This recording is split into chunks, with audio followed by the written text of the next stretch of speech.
Hi mga miss! So dumating na nga yung pinakaantay namin na smart home camera from EasyViz. Dahil nga malapit nang matapos yung maternity leave ko and nag-start na rin sa work yung asawa ko after ng paternity leave niya, iniisip namin ngayon kung paano namin hindi mamimiss si baby.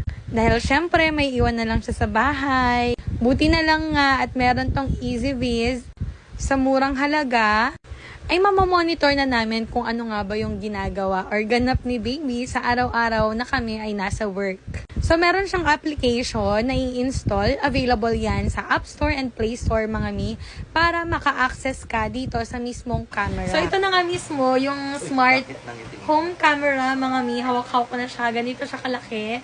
From EasyViz. Nanorotate nga pala tong head nito. Napakaganda nga ng brand na to, mga mi, dahil 1080 na yung resolution niya.